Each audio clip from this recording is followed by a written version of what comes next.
ఏంటి కింద గొడవ? ఏం జరిగింది? అమ్మగారిని హాస్పిటల్కి తీసుకెళ్లారమ్మా. హాస్పిటల్ కా? ఎందుకు? విషం తాగారమ్మా. Excuse me, where is mister Harishchandra Prasad? She is in ICU. ICU? Where is ICU? This side first floor. Thank you.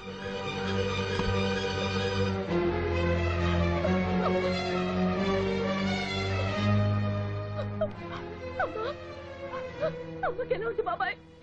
చెప్పు బాబాయ్, మాట్లాడవే, చెప్పు బాబాయ్. బాబాయ్ నువ్వైనా చెప్పు బాబాయ్, అమ్మ ఎందుకు ఇలా చేసింది? మాట్లాడవే పిన్ని, నువ్వైనా చెప్పు పిన్ని. నాకు చాలా భయంగా ఉంది పిన్ని. అమ్మకేమైంది? నాతో ఎందుకు మాట్లాడంటున్నారు? మాట్లాడండి పిన్ని, మీకు దండం పెడతాను, మాట్లాడండి. What happened? అమ్మ పరిస్థితి ఎలా ఉంది? ఒక్కసారి మా అమ్మ చూడనివ్వండి డాక్టర్, ప్లీజ్. నో, ఎవరు లోపలికి వెళ్ళడానికి వీలేదు. Her condition is very critical. స్పృహ వచ్చేంత వరకు ఏమీ చెప్పలేము. దయచేసి మీరంతా బయటకు వెళ్తారా? అమ్మా మీరు కూడా please.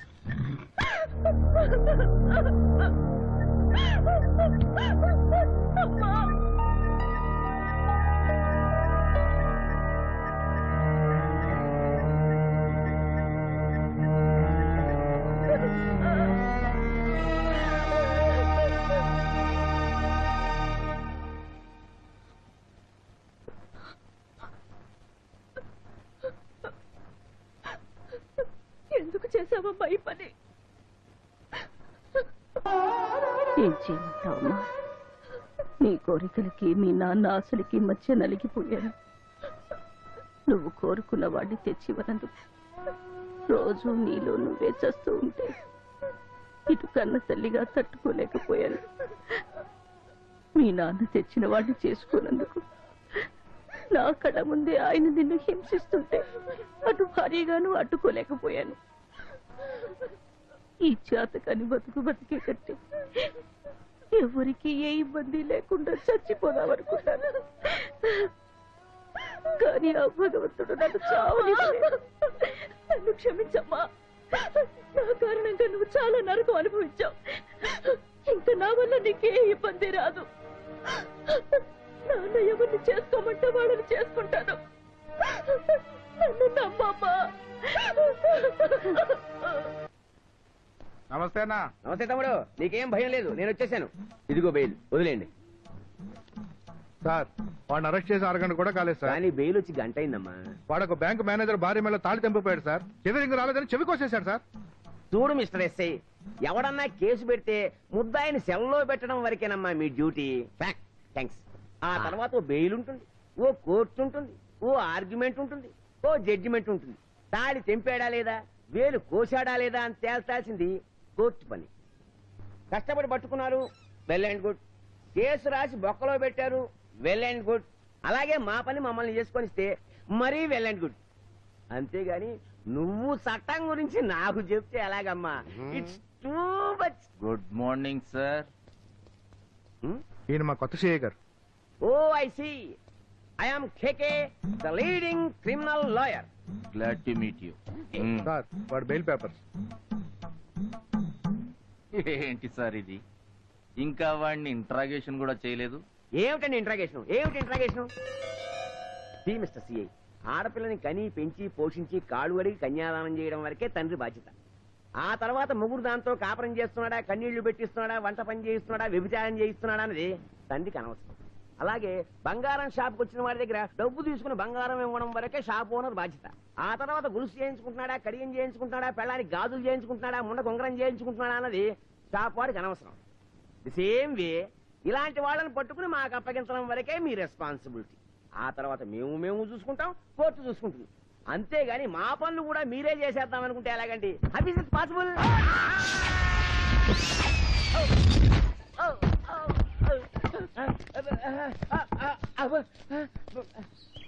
How dare you lawyer, నన్నే కొడతావా? కేకే గారు, మీరు చదువుకున్న వారు, సంస్కారవంతులు.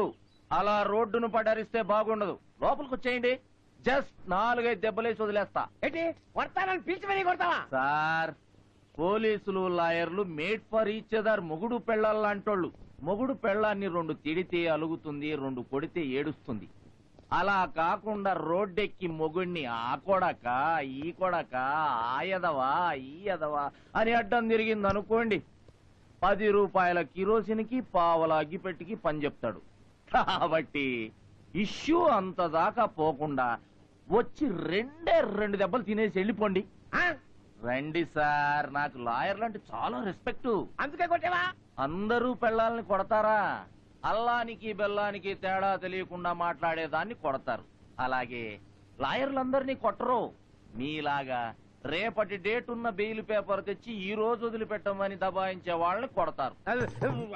మర్యాదగా మీరు లోపలికి వస్తారా, నన్నే బయటికి రమ్మంటారా? రావడం కాదు, నీ అంత తెలుస్తా, నిన్ను కోర్టుకి ఇడుస్తా. అంతవరకు నువ్వు ఉండాలిగా. ఏ చంపుతావా?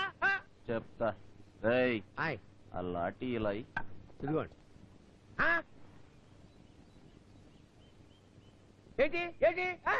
మర్యాదగా నువ్వు లోపలికి వచ్చావా? సరే సరే. నా సామిరంగా ఒకవేళ నేనే గనక బయటికి రావాల్సి వచ్చింది అనుకో, పాస్ పోసుకోవడానికి పాయింట్ కూడా లేకుండా చేస్తా. మేం గాజులు దొడుకుని కూర్చోలేదు. దమ్ముంటేరా రావే, దమ్ముంటే నువ్వు ఆగరా, చెప్తా నీ పని. అయిపోయాడు. నేనైపోను, నువ్వే అయిపోతావు. నేను డైరెక్ట్ గా కోర్టుకి వెళ్తా, నీ అంత చూస్తా. I will see your end. Hanumanthu వాడిని పట్టుకో.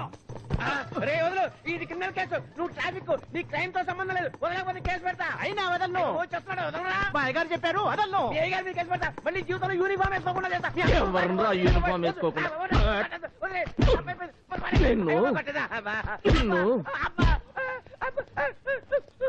కొత్త పెళ్ళానికి చెప్పినట్టు చెప్పానా? అయినా రోడ్డెక్కావు. ఎందుకురా నీకింత? ఏంట్రా అన్నావు? క్రిమినల్స్ అరెస్ట్ చేయటం వరకే మా డ్యూటీయా? తర్వాత నీకప్ప చెప్పాలా? దానికి తొట్టిలో ఎగ్జాంపుల్ చెప్తావరా?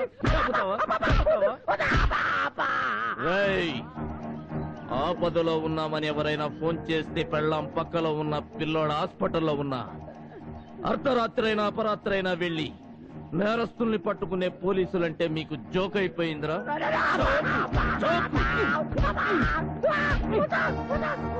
పట్టుకోకపోతే పోలీసులు అసమర్థులు, చవటలని ప్రకటనలు, పట్టుకుంటే లాకప్ డెత్తులు, పోలీసులు నశించాలని ధర్నాలు. నీలాంటి లాయర్లుంటే మర్డర్లు చేసిన వాళ్ళు డైరెక్ట్ గా పోలీస్ స్టేషన్ కి ఫోన్ చేసి, ఫలానా చోట మర్డర్ చేసి ఫలానా చోటున్నాను, వచ్చి అరెస్ట్ చేయండి, అరగంటలో మా లాయర్ వచ్చి విడిపించుకుపోతాడంటారా? డబ్బు కట్టి తీసుకుపోవడానికి పోలీస్ స్టేషన్ లో బోగందాని బుకింగ్లు ఏమైనా జరుగుతున్నాయనుకున్నావురా? తప్పుడు బెయిల్ తెచ్చి ఒక క్రిమినల్ ని తప్పించాలని చూస్తావరా? నువ్వు అసలు లాయర్వేనా? కాదా, క్రిమినల్. నువ్వు ఇచ్చిన కోటాటాలు ఇక్కడే తట్టుకోలేరా? జీవితంలో ఇంకెప్పుడు తప్పుడు బెయిల్ తీసుకురారా? బాగుపడతావు పో.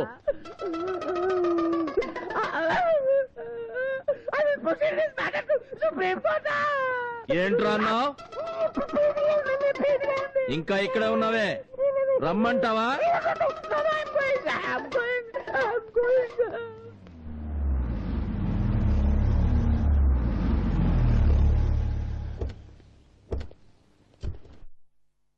Stop stop sir sir sir sir ఏంటి సార్ ఇది?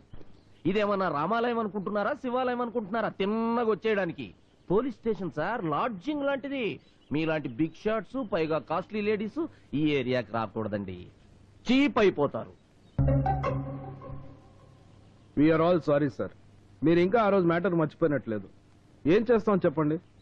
న్యూస్ పేపర్లో సండే మ్యాగజైన్ బుక్ వారానికి ఒక్కసారే వస్తుంది. కానీ పోలీస్ స్టేషన్లో లాకప్ డెత్ల న్యూస్, రేప్ల న్యూస్ ప్రతిరోజు కామన్ అయిపోయింది సార్. దాంతో పోలీస్ స్టేషన్ అన్నా, పోలీసు వాళ్ళన్నా జనంలో ఒక చీప్ అభిప్రాయం ఏర్పడింది. మేము అలాగే ఫీల్ అయ్యాం. కానీ మిమ్మల్ని చూసిన తర్వాత మా అభిప్రాయం పూర్తిగా మారిపోయింది. మీలాంటి వాళ్ళు సిటీకి ఒక్కరుంటే చాలు సార్. Thank you sir. ఏంటి మేడం, మీరు కూడా సేమ్ ఫీలింగ్ తోనే వచ్చారా, లేకపోతే పోలీస్ స్టేషన్కి వెళ్ళి అంటయ్యామని ఇంటికి వెళ్ళి స్నానం చేసి బట్టలు మార్చుకుంటారా? అవే మాట్లాడండి. అయితే ఓకే, రండి సార్, ప్లీజ్ కమ్ ఇన్, కూర్చోండి. చెప్పండి, ఏంటి ఇలా వచ్చారు? మీ దయ వల్ల మా అమ్మాయి పెళ్లి కుదిరింది. ఓ కంగ్రాట్స్. Thank you sir. ఈ పెళ్లి ఇంత త్వరగా ఏ ఆటంకాలు లేకుండా జరగడానికి ముఖ్య కారణం మీరే. రేపు పెళ్లిలో చీఫ్ గెస్ట్ కూడా మీరే సార్. మీరు మీ స్టాఫ్ యూనిఫామ్ లో కాకుండా మా బంధువుల్లో రావాలి. ఏ యూనిఫామ్ లో వస్తే ఇబ్బందా? మీకు మళ్ళీ కోపం వచ్చినట్టుంది. అబ్బే అదేం లేదండి, ఊరికి నేను జోక్ చేశాను. అవును, అబ్బాయి ఏం చేస్తుంటాడు? USA లో ఉంటున్నాడు, గ్రీన్ కార్డ్ హోల్డర్. అక్కడ సొంతగా ఓ సాఫ్ట్వేర్ డెవలప్మెంట్ ఫర్మ్ రన్ చేస్తున్నాడు. అబ్బూ, డాలర్లలో అన్నమాట.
బెస్ట్ ఆఫ్ లక్ అమెరికా పెళ్లి కొడక. ఇదివరకే ఒకసారి పెళ్లి మోజు తీరేదాకా శోభనమైన పెళ్లి కూతుర్ని ఇండియా దాకా వచ్చి చేసుకోవాలా? అక్కడెవరూ దొరకలేదా? ఒరే బండాపరా, మీరు కూడా ఆపండి. ఊరి మొదట్లోనే అమ్మాయి గారి విశ్వరూపం దర్శనమిచ్చింది. పెళ్లి మండపం వెళితే ఇంకా ఎన్ని చూడాల్సి వస్తుందో, ఏమేమి వినాల్సి వస్తుందో. ఇట్లు గాలిగోపురం సుబ్బారావు మిత్రమండలి. జరిగిన మర్యాద చాలు. రే బండి తిప్పు. డాడీ, ఈ పాంప్లెట్ తో పెళ్లి కూతురు క్యారెక్టర్ ఫైనలైజ్ చేస్తే మన క్యారెక్టర్ దెబ్బతింటుంది. ఏట్రా నువ్వు అనేది? ఏ చిల్లర విధవ అమ్మాయిని లవ్ చేశానని వెంటపడి చీకొట్టించుకుని ఇలా చేసుండొచ్చుగా. 4 అక్షరాలతో అమ్మాయిని అల్లరి చేస్తే ఎలా నమ్ముతాను డాడీ? అయితే ఇప్పుడు ఏం చేద్దా ఉంటావు? ముందు మండపానికి వెళ్దాం. నమస్కారం మావయ్య గారు. నమస్కారం బాబు గారు. నమస్తే. రా బాబు రా. నమస్కారం అండి. రండి రండి. ఆపండి. మావయ్య గారు, మీతో ఓ ముఖ్యమైన విషయం మాట్లాడాలి. చెప్పు బాబు. ఇక్కడ కాదు, అలా పక్కకి వెళ్ళి మాట్లాడుకుందాం రండి. సరే పద. ఏమైంది? ఇదొకసారి చూడండి.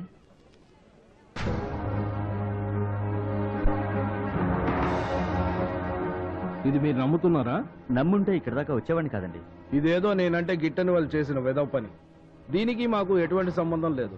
దానిలో మీకు సంబంధం ఉందని రాయలేదండి. ఆ ఫోటోలోని అబ్బాయికి మీ అమ్మాయికి సంబంధం ఉందని రాశారు. ఇదంతా పచ్చి మోసం బాబు గారు. నా మీద టెస్ట్ చెప్తున్నాను బాబు. ఇదంతా ఎవరో కావాలని చేస్తున్న కుట్ర బాబు. చూడండి అంకుల్, మీరలాంటి వాళ్ళు, మీ అమ్మాయి అలాంటిదో మాకు తెలుసు. నేను మిమ్మల్ని నమ్ముతాను. కానీ విడిది నుంచి మండపం దాకా ఊరేగింపుతో వచ్చిన మా ఊరు జనం ప్రతి ఒక్కరి చేతుల్లో ఈ పాంప్లెట్స్ ఉన్నాయి. అందరి నోట్లో ఈ విషయం నలిగింది. వాళ్ళకి నేనేం చెప్పాలి? ఎక్స్క్యూజ్ మీ, మీరేమనుకోనంటే ఒక మాట. మీరు I'm Balaram, inspector of police. చెప్పండి. వీరి ఫ్యామిలీ గురించి, వీరి అమ్మాయి గురించి, ముఖ్యంగా ఈ ఫోటోలో ఉన్న అబ్బాయి గురించి తెలిసిన వాడిని. ఇదంతా వట్టి ట్రాష్. మీకేమాత్రం అనుమానం లేకుండా ఈ పెళ్లి చేసుకోవచ్చు. చూడండి మిస్టర్ బలరాం, ఇదంతా ట్రాష్ అని మీకే కాదు నాకు తెలుసు. కానీ మనం బతుకుతున్న సొసైటీలో మా రిలేటివ్స్ ని, నా ఫ్రెండ్స్ ని ఇది అబద్ధమని ఎలా నమ్మించను? ఎలా వాళ్ళని కన్విన్స్ చేయమంటారు చెప్పండి? Yes, I can understand your problem. ఆ అబ్బాయి వచ్చి తనకు మధుకి ఏ సంబంధం లేదని చెప్తే మీకు ఓకేనా? Yes, that is more than enough. అంతకంటే ఇంకేం కావాలి? ఎలాగో మీకు ఆ కుర్రాడు తెలుసుంటున్నారు కాబట్టి ఓసారి అతన్ని తీసుకొచ్చి అందరి ముందు నాకు మధుకి ఏ సంబంధం లేదని ఒక్క మాట చెప్తే చాలు. నా కోసం కాదు, మనందరి కోసం. ముహూర్తానికి ఇంకా గంట టైం ఉంది. నాకంత టైం అక్కర్లేదు, 10 నిమిషాలు చాలు. హరిశ్చంద్ర ప్రసాద్ గారు, మీరు ఇంకేం వర్రీ కాకుండా మిగతా కార్యక్రమాలు చూసుకోండి. నేను ఇప్పుడే వస్తాను.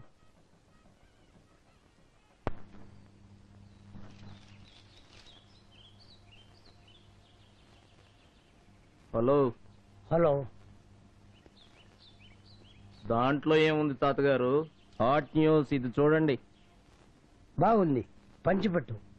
ఆల్రెడీ ఆ పని మీరు చేసేశారుగా. మేమా? మాకంత తీరిక లేదు, ఓపిక లేదు. అంటే దీంతో మీకే సంబంధం లేదంటారు? లేదు.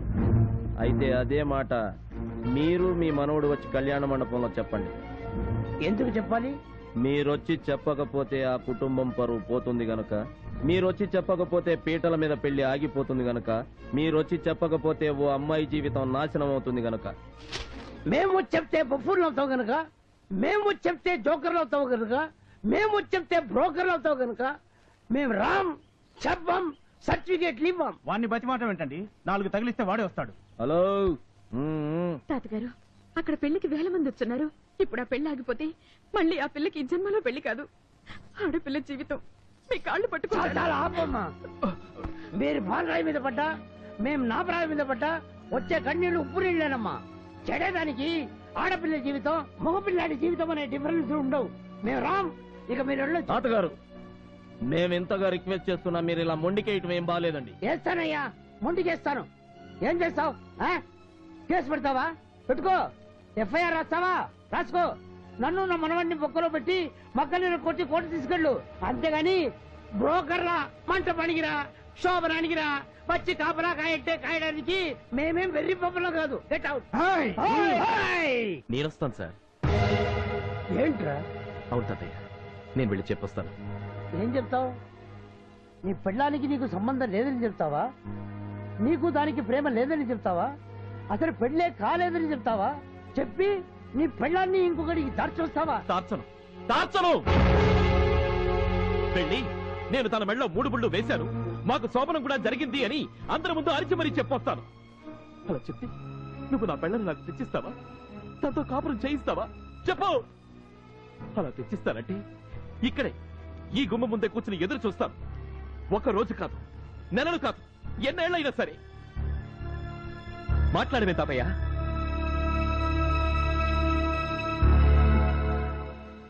ఎందుకు తాతయ్య జరగని వాటి గురించి కలలు కంటూ జరిగే వాటిని చెడగొట్టడం? అనవసరంగా అమ్మాయి జీవితాన్ని ఎందుకు నాశనం చేయడం? భర్తగా నేను ఎలాగో ఫెయిల్ అయ్యాను, కనీసం ప్రేమికుడిగానైనా గెలవని. ప్లీజ్ గెలవరా?